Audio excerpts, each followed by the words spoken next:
សូ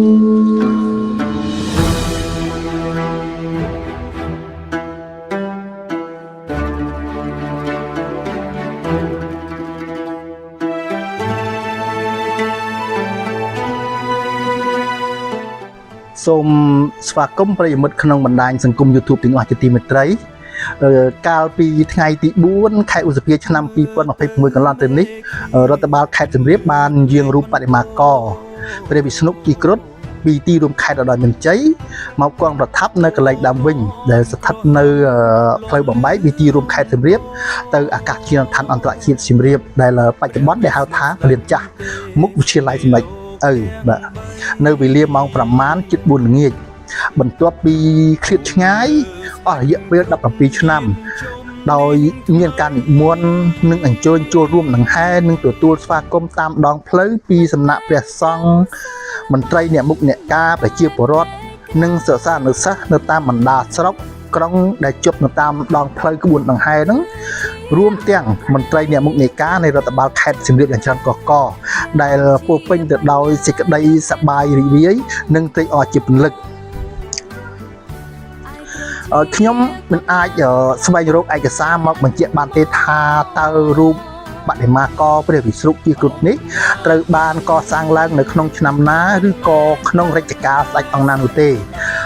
បើទោះបីជាអ៊ំចាស់ដែលគាត់មានអាយុចន្លោះពី80ទៅ90ឆ្នាំហើយបានមកទទួលរូបបដិមាករព្រះវិស្ណុជីគ្រុឌនោះក៏មិនបានដឹងដែរថារូបបដិមាករព្រះវិស្ណុជីគ្រុឌនេះត្រូវបានកសាងឡើងនៅក្នុងរជ្ជកាលស្ដេចអង្គណានោះដែរហើយឪពុកម្ដាយគាត់ក៏មិនបានបញ្ជាក់ប្រាប់ថារូបបដិមាករព្រះវិស្ណុជីគ្រុឌនេះបានកសាងនៅក្នុងរជ្ជកាលនោះដែរប៉ុន្តែគាត់ក៏ដឹងថារូបព្រះវិស្ណុជីគ្រុឌនេះបានយកមកតម្កល់នៅផ្លូវបំបែកទៅពលានយន្តហោះអន្តរជាតិសៀមរាបដែលហៅថាពលានចាស់ដែលគេហៅថាមុខគ្រុឌជាប់រហូតដល់សប្តាហ៍នេះខ្ញុំបានដឹងក្តីនៅក្នុងសម័យសាធារណរដ្ឋខ្មែរដែលខ្មែរភាគច្រើនហៅថាសម័យលន់នល់ក៏បានឃើញមានវត្តមានរូបព្រះវិស្ណុជីគ្រុឌតម្កល់នៅទីនោះហើយក៏ធ្លាប់បានឆ្លងកាត់ម្ដងម្កាលដែរប៉ុន្តែមិនហ៊ាននៅយូរទេដោយសារតែសម័យនោះជាសម័យសង្គ្រាមដែលសូម្បីតែពលានយន្តហោះក៏ត្រូវបានផ្លាស់ប្ដូរដែរដោយបដូរទីតាំងទៅនៅខាងត្បូងក្រុងសៀមរាបដែលបច្ចុប្បន្នដែលហៅថាផ្សារក្រោមពាក់ព័ន្ធនឹងព្រះវិស្ណុគង់លើស្ដេចគ្រុឌនេះបន្ទាប់ពីបានយាងរូបបដិមាករពីទីរួមខេត្តឧត្តរមានជ័យមកគង់ប្រថាប់នៅកន្លែងដើមវិញនៅរង្វង់មូលមុខវិទ្យាល័យសម្ដេចឬរង្វង់មូលគ្រុឌផ្លូវជាតិលេខ6បំបែកទៅពលានយន្តហោះអន្តរជាតិសៀមរាបចាស់កាលពីល្ងាចថ្ងៃទី4ខែឧសភាឆ្នាំ2026កន្លងមកនេះព្រះវិស្ណុគង់លើស្ដេចគ្រុឌត្រូវបានប្រារព្ធពិធីពុទ្ធាភិសេកនិងបួងសួងសូមសេចក្តីសុខសន្តិភាពនិងភាពត្រជាក់ត្រជុំដល់ទឹកដីនិងប្រជាប្រដ្ឋខ្មែរក្រោមអធិបតីភាពដ៏ខ្ពង់ខ្ពស់សម្ដេចគតិសង្ឃបណ្ឌិតម៉ែនសំអនឧត្តមប្រឹក្សាផ្ទាល់ព្រះមហាក្សត្រនាព្រឹកថ្ងៃទី19ខែឧសភាឆ្នាំ2026ដោយមានការនិមន្តនិងអញ្ជើញចូលរួមពីសំណាក់មន្ត្រីអ្នកមុខអ្នកការទាំងនៅថ្នាក់ជាតិថ្នាក់ខេត្តក្រុងស្រុកឃុំសង្កាត់លោកគ្រូអ្នកគ្រូសិស្សានុសិស្សនិងប្រជាពលរដ្ឋយ៉ាងច្រើនកកកនៅក្នុងឱកាសនោះដែរសម្ដេចគតិសង្ឃបណ្ឌិតបានបួងសួងថ្វាយព្រះពរជ័យព្រះករុណាព្រះបាទសម្ដេចព្រះបរមនាថនរោត្តមសីហមុនីព្រះមហាក្សត្រនៃព្រះរាជាណាចក្រកម្ពុជាព្រះមហាក្សត្រីជាសម្ដេចម៉ែសម្ដេចយាយសម្ដេចយីទួតប្រគេនពរដល់ព្រះសង្ឃគ្រប់ព្រះអង្គនិងសូមគោរពជូនពរដល់សម្ដេចតេជោហ៊ុនសែនប្រធានព្រឹទ្ធសភា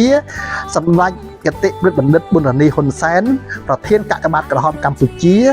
សម្ដេចធិបតីហ៊ុនម៉ាណែតនាយករដ្ឋមន្ត្រីនៃកម្ពុជានិងលោកជំទាវបណ្ឌិតពេជ្រច័ន្ទមុនីហ៊ុនម៉ាណែតអគ្គស្នងការសមាគមកាយរិទ្ធនារីកម្ពុជា និងមន្ត្រីអ្នកមុខអ្នកការគ្រប់លំដាប់ថ្នាក់ព្រមទាំងប្រជាពលរដ្ឋទូទាំងប្រទេសសូមឲ្យជួបសេចក្តីសុខសេចក្តីចម្រើនគ្រប់ក្រុមគ្រួសារជាពិសេសសូមឲ្យប្រទេសជាតិជៀសផុតនៅជំងឺឧបទ្រពចង្រៃគ្រោះធម្មជាតិនានាសម្បូរទៅដោយនៅភ្ញៀវទេសចរមានសេដ្ឋកិច្ចរីកចម្រើននិងសូមប្រសិទ្ធពរជ័យដល់កងកម្លាំងប្រដាប់អាវុធជួរមុខនឹងនាំមកនៅសេចក្តីសុខសេចក្តីចម្រើនជូនប្រទេសជាតិតើព្រះវិស្ណុគិគ្រុឌមានអត្ថន័យយ៉ាងណាសូមស្វែងយល់ទាំងអស់គ្នារូបបដិមាករព្រះវិស្ណុគិគ្រុឌគឺជាសិល្បៈដ៏វិសេសវិសាលមួយនៅក្នុងជំនឿព្រហ្មញ្ញសាសនាដែលគេតែងតែឃើញមានវត្តមាននៅក្នុងប្រាសាទបុរាណខ្មែរជាច្រើនខាងក្រោមនេះគឺជាអត្ថន័យនិងចំណុចសំខាន់នៃរូបបដិមាករនេះទី1អត្ថន័យនិមិត្តរូបព្រះវិស្ណុឬហៅថាព្រះនារាយណ៍ទ្រង់គឺជាព្រះអាទិទេពនៃការថែរក្សានិងការការពារលោកក្នុងរូបភាពគិគ្រុឌគឺបង្ហាញពីអំណាចក្នុងការត្រួតត្រាលើចក្រវាឡនិងការយាងចុះមក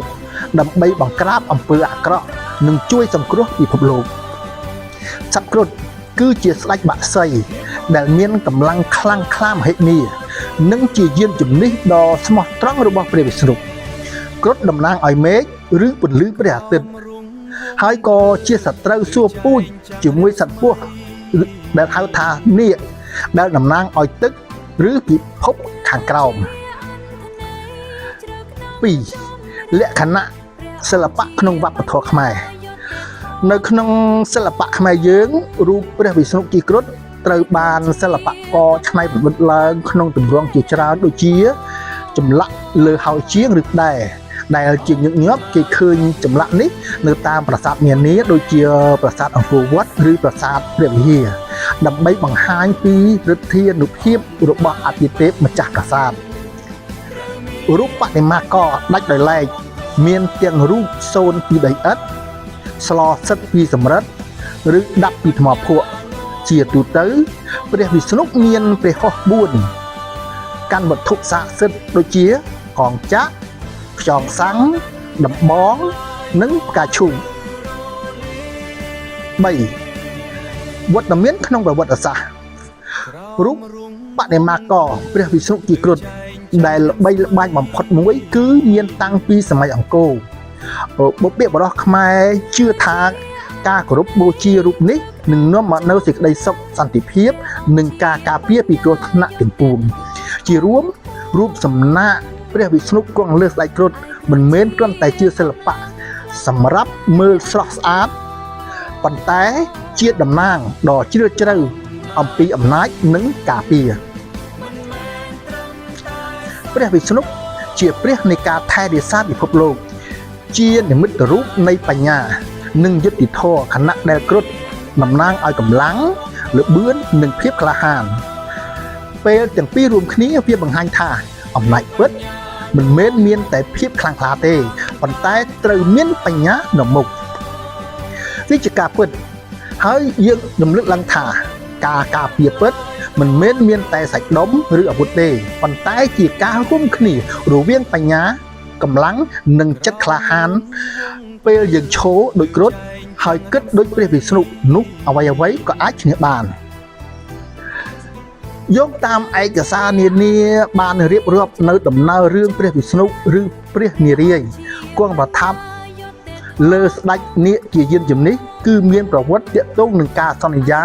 និងការគោរពចំពោះឫទ្ធានុភាពរបស់គ្នាទៅវិញទៅមកក្នុងទេវកថាព្រហ្មញ្ញសាសនាចំណែកឯនៅក្នុងវប្បធម៌និងសិល្បៈខ្មែរយើងទម្រង់ព្រះនារាយណ៍គង់លើគ្រុឌគឺជាតំណាងដ៏មានឥទ្ធិពលបំផុតមួយតាំងពីសម័យមុនអង្គររហូតដល់បច្ចុប្បន្នចំណែកឯសិល្បៈចម្លាក់យើងតែងសង្កេតឃើញរូបចម្លាក់នេះនៅលើហោជាងក្តែរឬតាមជ្រុងនៃប្រាសាទបុរាណនានាដូចជានៅប្រាសាទអង្គរវត្តប្រាសាទបន្ទាយស្រីនិងប្រាសាទព្រះខ័នជាដើមគ្រុឌច្រើនតែបង្ហាញខ្លួននៅក្នុងទម្រង់ឈរយ៉ាងរឹងមាំដៃទាំងពីរលើក ត្រកងឬទ្រព្រះបាទរបស់ព្រះនារាយណ៍ដែលកំពុងឈរឬគង់ភ្នានពីលើដៃកាន់អាវុធទើបកាលពីមុនទីតាំងដាក់តម្កល់រូបបដិមាករព្រះវិស្ណុជាគ្រុឌនេះជាចំណុចផ្លូវបំបែកជា3ទេហើយមិនស្ថិតនៅចំកណ្ដាលផ្លូវជាតិលេខ6ដែរគឺស្ថិតនៅលើចិញ្ចើមផ្លូវជាតិលេខ6ហើយសម័យមុននោះផ្លូវជាតិលេខ6តូចដែលមានទទឹងប្រហែលតែពី7ទៅ8ម៉ែត្រប៉ុណ្ណោះប៉ុន្តែក្រោយពីបញ្ចប់សង្គ្រាមផ្ទៃក្នុងដែលយើងហៅថាសង្គ្រាមស៊ីវិលនៅកម្ពុជាក្នុងឆ្នាំ1998មក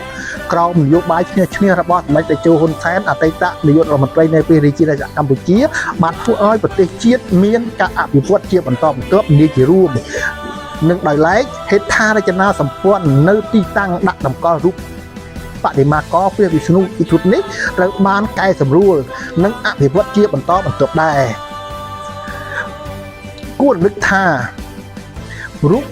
បដិមាករព្រះវិស្ណុជាគ្រុឌនេះត្រូវបានលើកយកចេញពីកន្លែងដើមទៅរក្សាទុកនៅក្នុងបរិវេណសាលាខេត្តអាចនៅក្នុងចន្លោះចុងឆ្នាំ2007ឬក៏ដើមឆ្នាំ2008ក្នុងអាណត្តិឯកឧត្តមស៊ូវរិនជាអភិបាលខេត្តសៀមរាបហើយជំនួសមកវិញនៅរូបបដិមាព្រះបាទជ័យវរ្ម័នទី7តំណាងភាពក្លាហានមិនចេញរុញរីការពារលោកកាឲ្យមានសន្តិភាពឈរឲ្យត្រង់ដូចជាស្ដេចគ្រុឌសើយកិនឲ្យច្បាំងដោយព្រះវិស្ណុបញ្ញាកម្លាំងនិងចិត្តក្លាហានរួមគ្នា